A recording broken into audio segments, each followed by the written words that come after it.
ठीक है बेटा, हमने क्या क्या पढ़ लिया थोड़ा सा मैं रिव्यू कर देता हूँ। एक तो यूनिट्स एंड डायमेंशंस कर लिया हमने, कैलकुलस पढ़ लिया, डिफरेंशिएशन और इंटीग्रेशन जिसमें पढ़ा हमने, then we studied vectors in detail. अभी हम मैकेनिक्स पढ़ने वाले हैं। मैकेनिक्स फिजिक्स की वो ब्रांच है which deals with the study of motion of objects. That branch of physics which deals with study of motion of objects. There is another branch called as statics. Statics deals with the study of object at rest. बेटा जब हम mechanics पढ़ते हैं, basically mechanics जो है दो parts में divided है। One is called as kinematics और दूसरा है बेटा dynamics, which is kinematics and dynamics. Kinematics में मोशन के पैरामीटर्स ही पढ़ते हैं हम, सिर्फ मोशन का कारण नहीं। Cause of motion is not studied.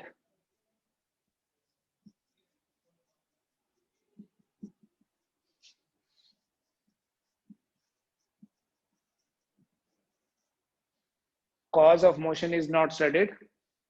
And dynamics वो पार्ट है मोशन का जिसमें cause of motion is also studied.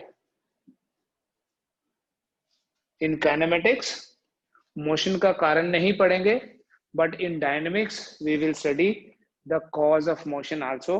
तो सिंपली ये समझो कि काइनेमेटिक्स में हम सिर्फ मोशन के पैरामीटर्स पढ़ते हैं, distance, displacement, speed, velocity, acceleration. But dynamics में मोशन किस कारण से होता है वो भी पढ़ेंगे।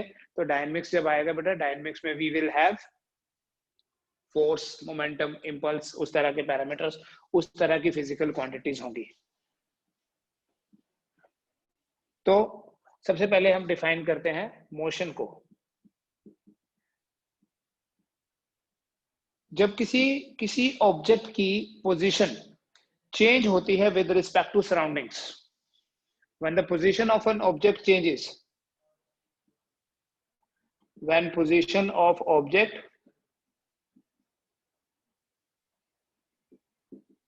changes with respect to the surroundings,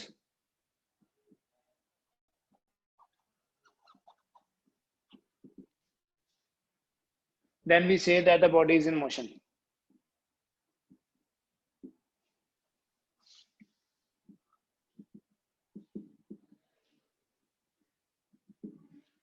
जब किसी ऑब्जेक्ट की position with respect to surroundings change होगी तो हम बोलेंगे बॉडी मोशन में है, और जब किसी ऑब्जेक्ट की पोजीशन चेंज नहीं होगी तो तब बॉडी रेस्ट में होगी। बेटा ये जो किसी भी बॉडी का रेस्ट में या मोशन में होना, मोशन एंड रेस्ट, या मैं ऐसे लिखता हूं, rest and motion are relative terms. किसी भी बॉडी का रेस्ट में या मोशन में होना हमेशा रिलेटिव होता है, विद रिस्पेक्ट टू समथिंग होता है। मतलब जैसे अभी तो चलो आप लोग बड़े हो गए हैं तो you can easily make an idea. Otherwise छोटे बच्चे जो हैं उनको ऐसे लगता है कि जब कार आगे जा रही है तो जो साथ में पेड़ हैं वो पीछे जा रहे हैं, है ना। छोटे होते हमें भी ऐसे लगता था कि ये सारे पेड़ पता नहीं पीछे की तरफ भाग रहे हैं। बट जो रोड पे ये ट्री है, ये ट्री, मान लो यहाँ से एक बस या कोई कार ले लेते हैं, ये कार जा रही है। जब ये कार यहाँ से आगे निकलेगी, यहाँ से आगे जा रही है, तो ऐसा लगता है ये ट्री पीछे जा रहा है। तो जो पर्सन इस कार के अंदर होगा वो बोलेगा that the tree is in motion, but the person who is standing here on the road, उसके लिए तो ये ट्री वहीं पे है, क्योंकि with respect to this car position of the tree will change, but with respect to this person the position of tree will not change. So, same object same time पे rest में भी हो सकता है, मोशन में भी हो सकता है, डिपेंड करता है on the point of observation, कि हम उसको ऑब्जर्व कहाँ से कर रहे हैं, what is the reference point. ठीक है, इसलिए किसी बॉडी को हम ये नहीं बोल सकते कि बॉडी रहे, जैसे हम आपस में अगर हम बात करेंगे, सो हम अगर किसी रूम में दो लोग खड़े हैं तो बोलेंगे रेस्ट में, एक दूसरे, तो एक दूसरे के रिस्पेक्ट में हम रेस्ट में हैं। If somebody is watching from the moon, तो उसके पॉइंट ऑफ व्यू से तो हम सभी मोशन में है, रोटेशन हो रहा है, रेवोल्यूशन हो रहा है। ठीक है, तो एक ऑब्जेक्ट एक टाइम पे रेस्ट में भी हो सकता है, मोशन में भी हो सकता है, सिर्फ डिपेंड करता है कि ऑब्जर्व कहाँ से किया जा रहा है। बेटा यहाँ हम बार बार एक कॉन्सेप्ट यूज करते हैं, the concept of point object.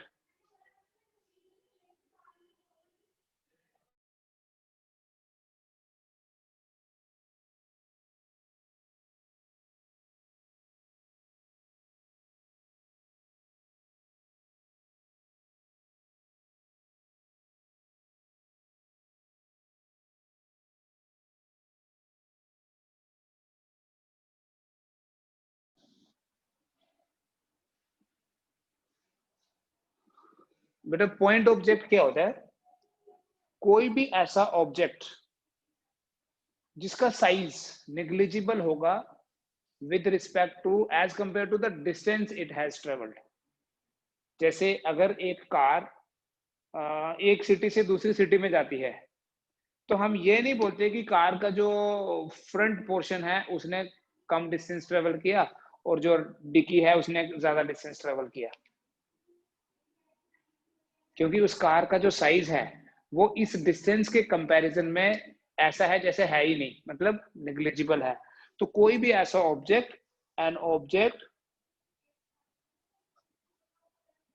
Which travels distances much greater than its size.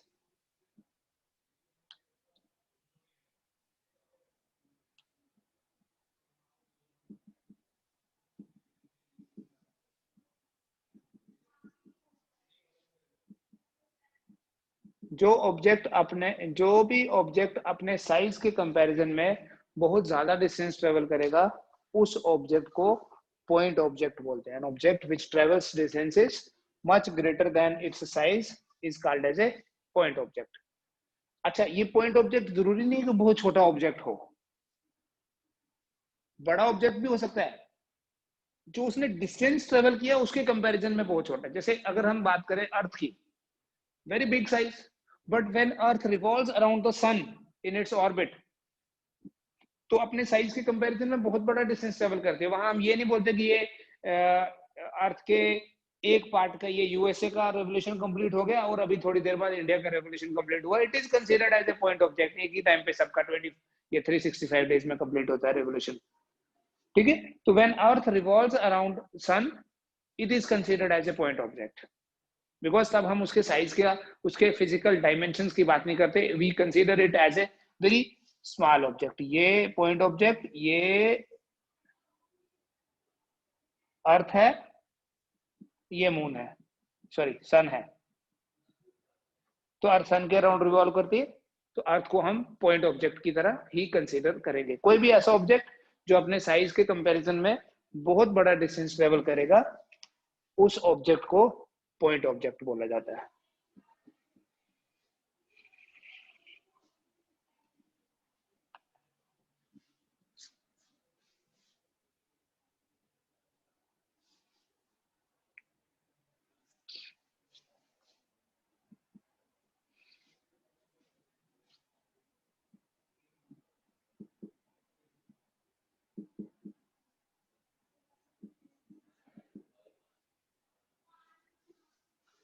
बेटा स्पेस में ये सपोज कर लेते हैं, we have this 3 dimensional space, we have 3 coordinate axis x y and z. यहाँ पर कोई पॉइंट है पी, हमारा ऑब्जेक्ट यहीं पे है। इस पॉइंट पी के बेटा 3 कोऑर्डिनेट्स एज्यूम कर लेता हूँ, एक्स वाई जेड, ये ओरिजिन है, ओरिजिन से लेके पॉइंट पी तक एक वेक्टर बना लूं, आर वेक्टर इसको मैं बोल देता हूँ। पोजीशन कैसे हम स्पेसिफाई करते हैं in space, the position of an object is described with 3 coordinates. Space में किसी ऑब्जेक्ट की पोजीशन को हम डिस्क्राइब करते हैं 3 कोऑर्डिनेट्स की हेल्प से. कौन से? That is x, y, z. और अगर मैं ये ओरिजिन ले रहा हूं, पॉइंट P है मेरे पास, मैं बोलूंगा पॉइंट P O से लेके P तक अगर एक वेक्टर बनाऊंगा, I will write it as ix, jy, kz. इसको बोलते हैं बेटा position vector of point P. This is the representation of position vector of point P.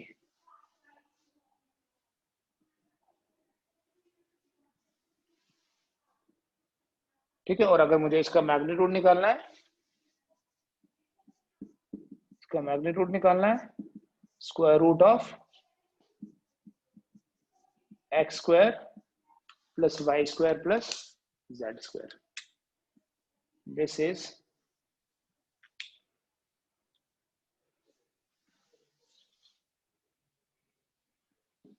बेटा हम मोशन को काइनेमेटिक्स में जो हम मोशन के बारे में पढ़ेंगे, हम 2 तरह के मोशंस को पढ़ेंगे, बट जनरली 3 तरह से हो सकता है motion. One is called as one dimensional motion, दूसरा है बेटा 2D मोशन, और तीसरा है 3D motion.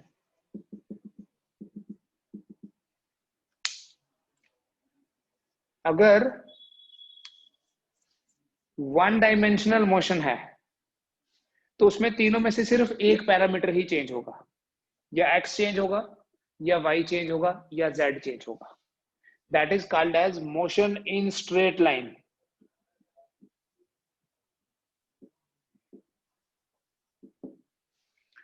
To dimensional motion में 2 पैरामीटर्स चेंज होते हैं, या तो xy, या xz, या yz. ठीक है, कोई 2 पैरामीटर चेंज होंगे. और आपको पता है जब 2 पैरामीटर चेंज होंगे तो हम प्लेनर बनाएंगे. This is called as motion in a plane, motion in a plane. और 3 डायमेंशनल मोशन जो है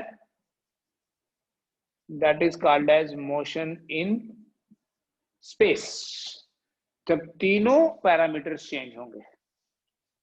ठीक है, इसमें ये मोशन इन स्ट्रेट लाइन तो हम पढ़ेंगे ही. मोशन इन प्लेन में 2 तरह के मोशंस को हमने डिस्कस करना है. One is called as projectile motion, the other is circular motion. ठीक है, मोशन इन स्पेस जो है 3D. स्पेस मतलब ये खाली जगह, आउटर स्पेस नहीं. किसी काइट का मोशन हो रहा है, it can be left right, it can be up down, it can be front back, कैसे भी हो सकता है. So all 3 parameters can change. So that is 3 dimensional motion. जो भी ये खाली जगह में मोशन होगा, किसी बी का फ्लाई करना 3 डायमेंशनल है. So that is a 3 dimensional motion. उसमें तीनों पैरामीटर जो हैं वो इन्वॉल्व रहेंगे. तो हम ये बेसिक टर्म्स जो हैं इन पे ज्यादा टाइम वेस्ट नहीं करेंगे. Will directly come to the parameters, will directly come to the physical quantities involve. कौन कौन सी फिजिकल क्वांटिटीज हम काइनेमेटिक्स में पढ़ते हैं. Let us start. So first we have distance and displacement also. दोनों चीजें एक साथ देखते हैं.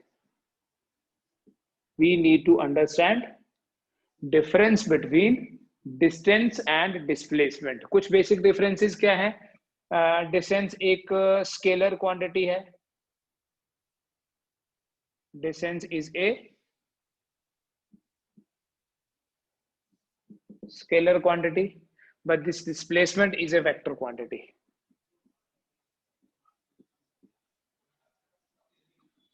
Displacement is a vector quantity. When this distance is a scalar quantity, we mean that it is always positive.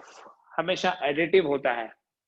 Displacement can be positive, negative और zero.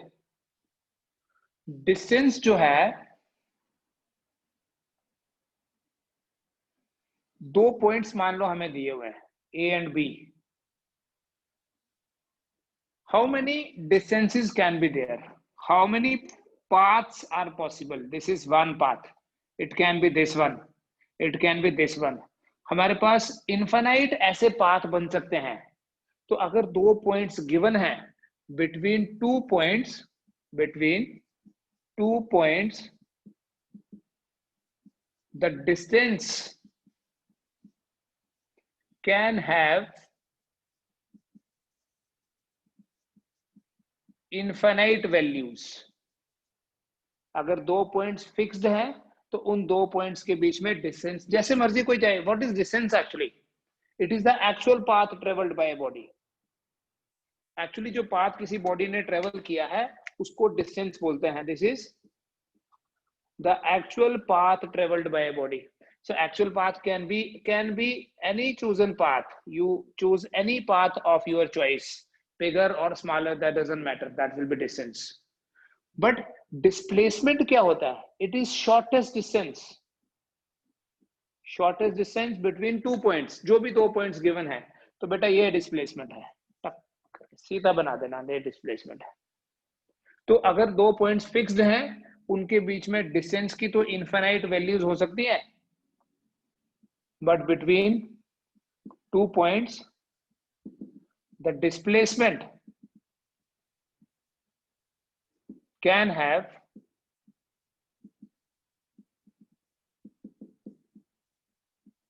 infinite, it can have only one unique value। If there are two points given, between those two points the displacement can have only one value, one fixed value। distance की तो infinite values हो सकती हैं but displacement has a unique value। ये displacement है सीधा, ठीक है। distance कुछ भी हो सकता है, कोई जिसका मर्जी जैसे मर्जी ट्रेवल करे, choose any path, that will be distance। but displacement चाहे प्रैक्टिकली पॉसिबल नहीं है ए से बी जाना, suppose it's not feasible, maybe there is some river और there is some mountain, small rock, anything, but फिर भी displacement वही होगी। ऐसे ऐसे समझना, suppose this is some road and ये ऐसे टर्न करना पड़ा रोड में बिकॉज ऑफ सम हर्डल। यहाँ पर कोई बीच में बड़ा सा पेड़ था and because of that tree road ऐसे नहीं बनी और इसको घुमा के ले जाना पड़ा। होता है, बहुत बार आपने ऑब्जर्व किया होगा। तो ये एक पॉइंट ए है, ये बी है। So what is the distance travelled by a car from A to B? ये मान लो कोई कार गई ए से बी तक ऐसे घूम के, तो डिस्टेंस क्या है? ये वाला पार्ट है डिस्टेंस। बट डिस्प्लेसमेंट क्या है? ये चाहे ऐसे नहीं भी गया कोई, चाहे ऐसे जाना पॉसिबल ही नहीं है, फिर भी डिस्प्लेसमेंट यही है, ठीक है। डिस्टेंस हमेशा फिजिकली पॉसिबल होता है, प्रैक्टिकली पॉसिबल होता है। Displacement is imagination, can be imagination. Practically possible हो भी सकता है, कोई बॉडी ऐसे ही ट्रेवल करी यहां से यहां, तो डिस्टेंस और डिस्प्लेसमेंट सेम ही हुए, बट थोड़ा सा डिफरेंस है, वो मैं बताऊंगा क्या। हम डिस्प्लेसमेंट को बेटा एस से रिप्रेजेंट करते हैं and we put an arrow because it's a vector quantity, और डिस्टेंस को हम डी से रिप्रेजेंट करते हैं। Distance is D and displacement is S vector. ध्यान से आप डिफरेंस समझो बेटा क्या है। मान लेते हैं कि किसी बॉडी का मोशन हो रहा है सिर्फ ऐसे ए से बी, ओनली स्ट्रेट लाइन, ऐसे ही रास्ता ये वाला है। तो along a straight line motion, along a straight line, जितना डिस्प्लेसमेंट का मैग्नीट्यूड होगा उतना ही डिस्टेंस होगा। ये बोलना गलत है कि डिस्प्लेसमेंट डिस्टेंस के बराबर है। क्यों? क्योंकि डिस्प्लेसमेंट वेक्टर है और डिस्टेंस स्केलर है। Vector can not be equal to scalar. Vector को इक्वेट किसके साथ कर सकते हैं? वेक्टर के साथ। तो जब हम यहां बोल रहे हैं डिस्प्लेसमेंट डिस्टेंस के बराबर है, वो गलत है, but this is magnitude of displacement. जो मैग्नीट्यूड ऑफ डिस्प्लेसमेंट है वो डिस्टेंस के बराबर हो सकता है, and that is why along a straight line displacement और डिस्टेंस की जो रेशियो होगी that ratio is equal to 1. Along a straight line displacement to distance ratio is equal to 1. And along a curved path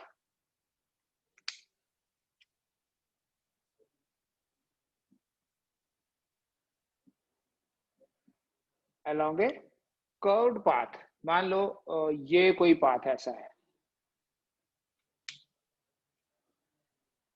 तो इसमें देखिए ए और B, obviously ये distance बड़ा है, डिस्प्लेसमेंट तो यही होगी, तो इसमें हम बोलेंगे कि जो डिस्टेंस है वो डिस्प्लेसमेंट के मैग्नीट्यूड से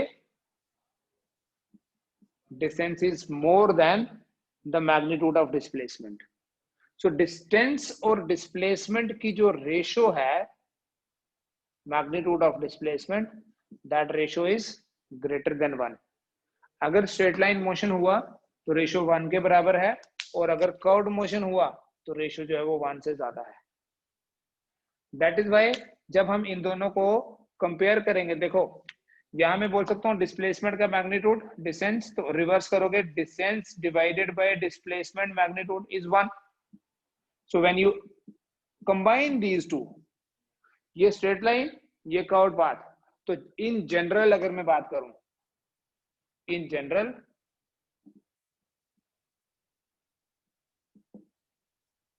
distance to magnitude of displacement ratio जो होगी या तो 1 के बराबर होगी या उससे बड़ी.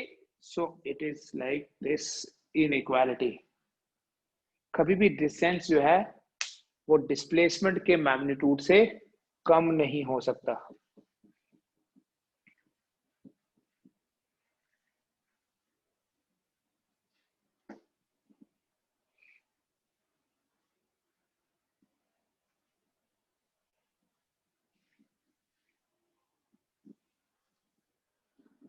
देखो बेटा, किसी बॉडी का मोशन अलोंग सर्कुलर पाथ हो रहा है,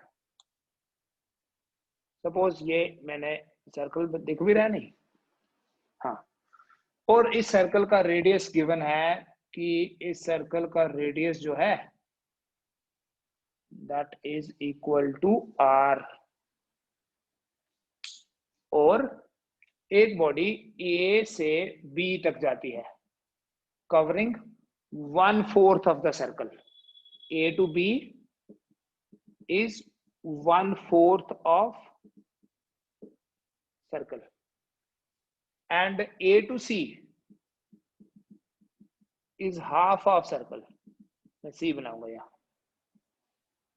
and पूरा complete circle means पूरा घूम के अगर आए that is complete circle. बेटा अगर मैं कंप्लीट सर्कल की बात करूं,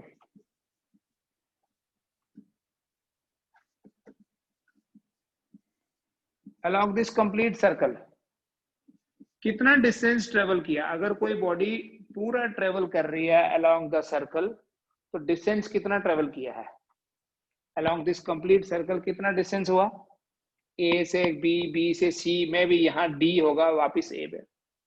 along the complete circle बेटा जो डिस्टेंस होगा that will be 2 pi r. लेकिन along the complete circle अगर मैं आपको बोलूं what is displacement, that will be 0, because जब भी कोई बॉडी वापिस वहीं आ जाएगी जहां से स्टार्ट हुआ उसका motion, when a body returns back to its original position then the displacement is 0. ठीक है, तो along this complete cycle, along this complete circle the displacement is 0. ठीक है, now A to B, A to B अगर मुझे बताना है A to B what is distance, देखिए पूरा है 2 pi r, लेकिन A से B उसका 1/4 पार्ट है, so it is 2 pi r divided by 4, तो A to B जो डिस्टेंस होगा that will be equal to pi r by 2. और अगर मैं पूछूं what is displacement from A to B, A से B डिस्प्लेसमेंट कितनी है, तो आपने क्या करना है बेटा, जस्ट एक वेक्टर बना लो,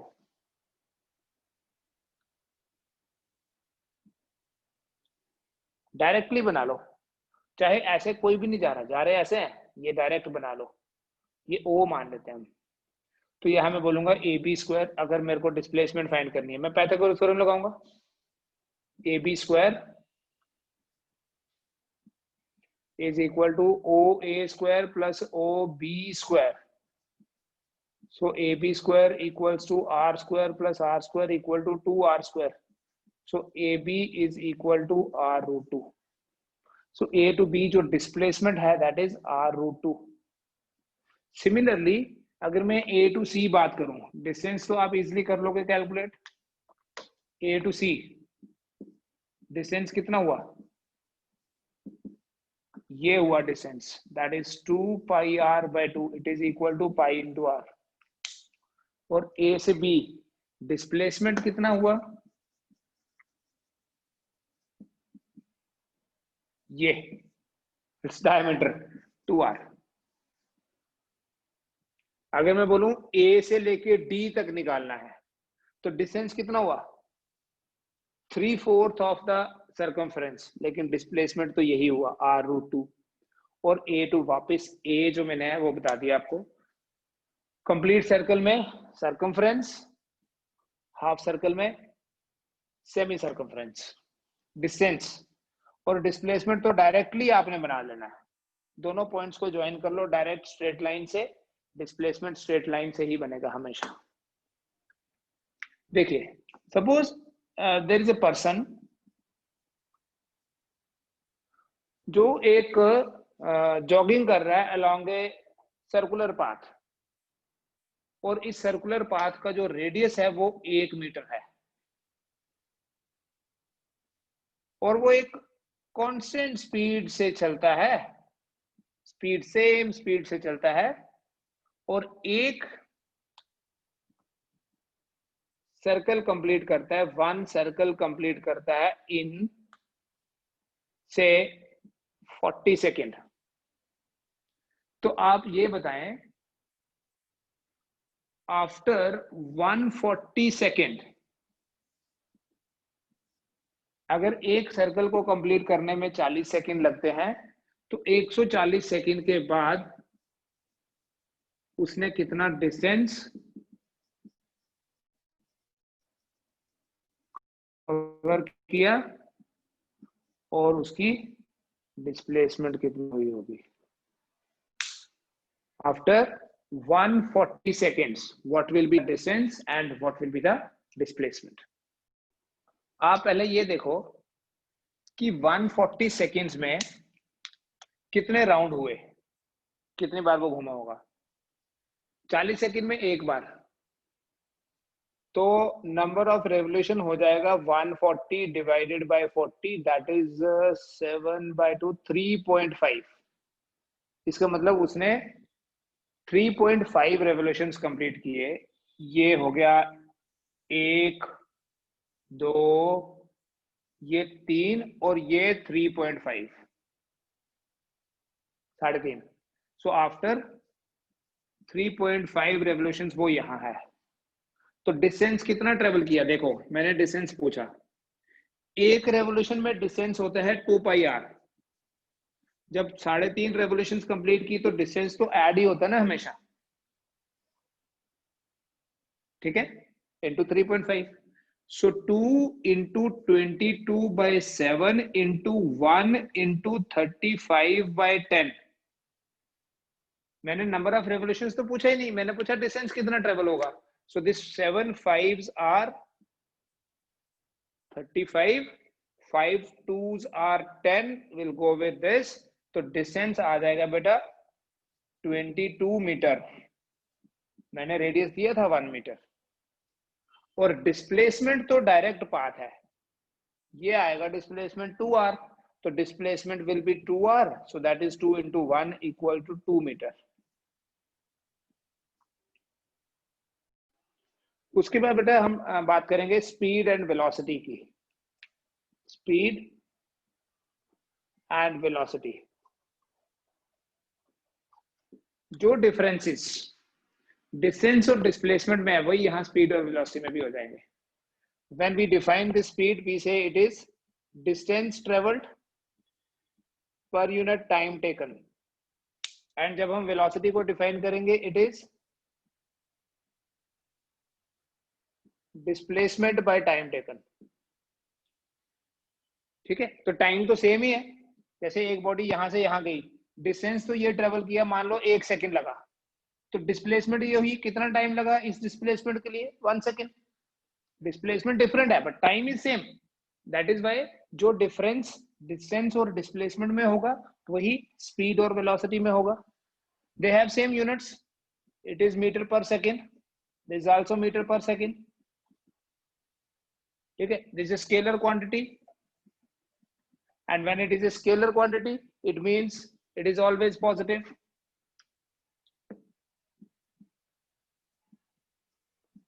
And this is a vector quantity. Can be positive, negative or zero. फिर हम जो यूनिट यूज करते हैं मीटर पर सेकेंड यूज नहीं करते. हम जो यूनिट डेली लाइफ में यूज करते हैं वो करते हैं बेटा kilometre per hour. We write like this, kilometre per hour. Speed का या वेलोसिटी का यूनिट हम जो यूज करते हैं that is kilometre per our. Daily life में हम स्पीड की बात करते हैं, वेलोसिटी की नहीं, क्योंकि सीधे सीधे कौन चलेगा, बिल्कुल ऐसे. तो ये सिर्फ फिजिक्स में है वेलोसिटी वाला कॉन्सेप्ट. अदरवाइज डेली लाइफ में तो हम स्पीड की बात करते हैं, डिस्टेंस की बात करते हैं, डिस्प्लेसमेंट की नहीं. क्योंकि डिस्प्लेसमेंट कई बार प्रैक्टिकली पॉसिबल भी नहीं होगी. So displacement is just in your notebooks, it's only theoretical. Practical is distance. So kilometre per hour, 1 kilometre per hour जो है, I write it like this, kmph, kilometre by hour. 1 kilometre हो गया 1000 metre और 1 घंटे में होते हैं 3600 second. या आप 2 0 कैंसिल करके 10/36 या 5/18 मीटर पर सेकेंड लिखोगे. So you write it as 1 kilometre per hour equals to 5/18 metre per second. Kilometre per hour कितना होता है? 5/18 मीटर पर सेकेंड होता है. So when you are given some speed like 36 kilometre per our and you need to convert it into SI units, तो SI unit तो metre per second है, लेकिन अगर 36 किलोमीटर पर आवर दिया है, it will be 36 into 5/18 metre per second. So that will become 10 metre per second.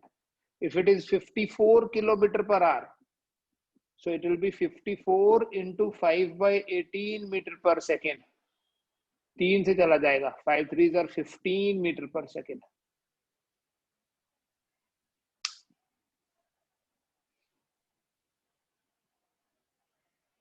हम speed को भी v से रिप्रेजेंट करते हैं, वेलोसिटी को भी v से ही रिप्रेजेंट करते हैं. देखो सपोज ये कोई स्ट्रेट रोड है एंड इस स्ट्रेट रोड पे किसी बॉडी का मोशन यहां से स्टार्ट होता है. तो जहां से भी स्टार्ट होगा ना, और ओरिजिन ये है, इसे x0 से रिप्रेजेंट करते हैं बेटा. This is called as initial displacement. What is x0? It is initial displacement. Initial displacement is the displacement at t equal to 0. 0 time पे जो डिस्प्लेसमेंट है उसे बोलेंगे इनिशियल डिस्प्लेसमेंट. जैसे ऐसे एज्यूम करो that your school, you have to go to your school and आपका जो बस स्टॉप है वो आपके घर से थोड़ा सा दूर है, से 1/2 किलोमीटर. तो जो 1/2 किलोमीटर है वो इनिशियल डिस्प्लेसमेंट है. पहले आपको वो कवर करना है, उसके बाद बस वाला जर्नी स्टार्ट होगा. तो ये x0 को बोलते हैं इनिशियल डिस्प्लेसमेंट. एज्यूम कर लो कि एक बॉडी यहां से चली विद स्पीड v. ठीक है, 0 टाइम. ऐसे टाइम कभी 0 नहीं होता बेटा. व्हेन वी से t इक्वल टू 0, इसका मतलब बिगिनिंग. जैसे हमारी क्लास का टाइम है 2:10 या 2 बजे टाइम है हमारी क्लास का, तो वी से t इक्वल टू 0 एंड मान लो 2:20 पे खत्म हो गई क्लास, तो t इक्वल टू 20 मिनट्स। ठीक है, बिगनिंग एंड, और ये v है उसकी स्पीड, और ये बॉडी यहां पहुंच गई किसी time, at some time t the body is here. और अब ये इस ओरिजिन से, पहले इस ओरिजिन से x0 पे थी, अभी x पे है, तो मैं इस x0 को बोलूंगा बेटा इनिशियल डिस्प्लेसमेंट,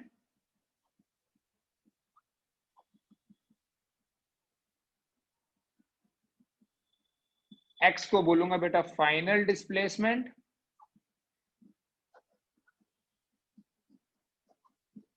और जो स्पीड v है, देखो क्या होता है, speed is equal to final displacement minus initial displacement divided by time taken. ये आपको एक्सप्रेशन हेल्प करेगा बाद में।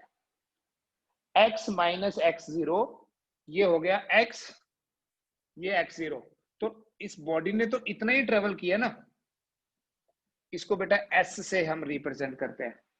सो we say that v equal to s by t, या s is equal to v into t। लेकिन अगर आपको x का एक्सप्रेशन चाहिए, यहां से मिलेगा आपको x minus x0 is equal to vt, therefore what is x, x0 plus vt। Final displacement is equal to initial displacement plus velocity into time. Final displacement, initial displacement, velocity into time. This is the basic concept of this speed or velocity. When we say uniform speed, इसका मतलब speed constant है, but direction change हो सकती है। But when we say uniform velocity, तो उसमें speed constant है, direction भी सेम है। ठीक है, समझना बेटा, मैं लिख रहा हूं। अगर मैं बोलूं यूनिफॉर्म स्पीड, एक बॉडी की स्पीड यूनिफॉर्म है, इसका मतलब वो सेम स्पीड से चल रही है, direction can change, direction can change. Uniform speed can be along a circular path, कि एक आदमी ने पहला सर्कल 1 मिनट में किया, दूसरा सर्कल भी 1 मिनट में किया, तीसरा सर्कल भी 1 मिनट में किया, that is uniform speed. But when we say uniform velocity, uniform velocity में क्या है, यूनिफॉर्म वेलोसिटी की जब बात करेंगे, speed same, direction same, speed भी सेम और डायरेक्शन भी सेम होगी। और बेटा देखो, जब स्पीड भी सेम है, डायरेक्शन भी सेम है, तो हमेशा स्ट्रेट लाइन ही बनेगी। जब स्पीड और direction, speed plus direction is like magnitude plus direction, that is velocity। सिर्फ मैग्नीट्यूड की बात करेंगे, जब डायरेक्शन की बात ही नहीं हो, डायरेक्शन चेंज हो रही है या नहीं चेंज हो रही, सिर्फ ये बोले एक बॉडी 40 किलोमीटर पर आवर की स्पीड से जा रही है, so that is uniform speed only. But when we say that एक बॉडी 40 किलोमीटर पर आवर की स्पीड से जा रही है along a straight line, so that's velocity। बेटा देखो ध्यान से समझना, जब हम ये बोलते हैं यूनिफॉर्म मोशन,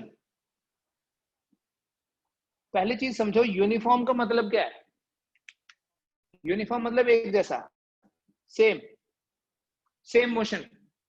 तो क्या चीज सेम है यूनिफॉर्म मोशन में, व्हाट रिमेन्स सेम, स्पीड और velocity. Remember this thing, when we say uniform motion, it is a velocity which remains same। it means when we say uniform motion, it is always along a straight line।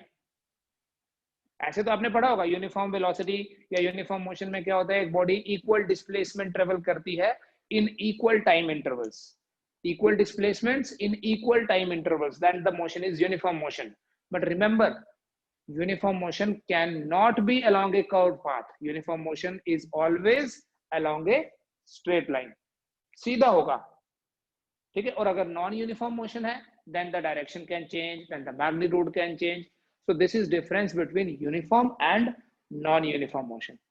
Tomorrow we'll start with the important concept, the concept of average speed and average velocity. 11th class में बहुत ज्यादा important है। ये तो definitions आपने 9th class में भी पढ़ रखी है, इनफैक्ट 7th क्लास में भी पढ़ रखी होंगी, ऑड क्लासेस में पढ़ी हुई है। बट इससे नेक्स्ट वाला जो कॉन्सेप्ट है, एवरेज स्पीड कैसे निकालनी है, एवरेज वेलोसिटी, फिर कॉम्पिटिटिव में शॉर्टकट्स टेक्निक्स क्या है न्यूमेरिकल सॉल्व करने के लिए, ये वाला चैप्टर आपको अच्छे से करना है। Only then the next chapters will be more easy for you, otherwise आपको मुश्किल लगना शुरू हो जाएगा। ठीक है, तो इसमें यू शो फुल सिंसियरिटी। ऐसा नहीं है कि टाइम पास हम डेफिनेशंस पढ़ लें और बस काम चल गया तो चल गया, वो नहीं करना है। न्यूमेरिकल सॉल्व करते हैं। I will keep on giving you assignments. आज नहीं दूंगा क्योंकि अभी बिल्कुल थोड़ा सा पढ़ा है हमने, कल पढ़ेंगे, उसके बाद में असाइनमेंट्स देना स्टार्ट करूंगा। ठीक है बेटा, थैंक यू।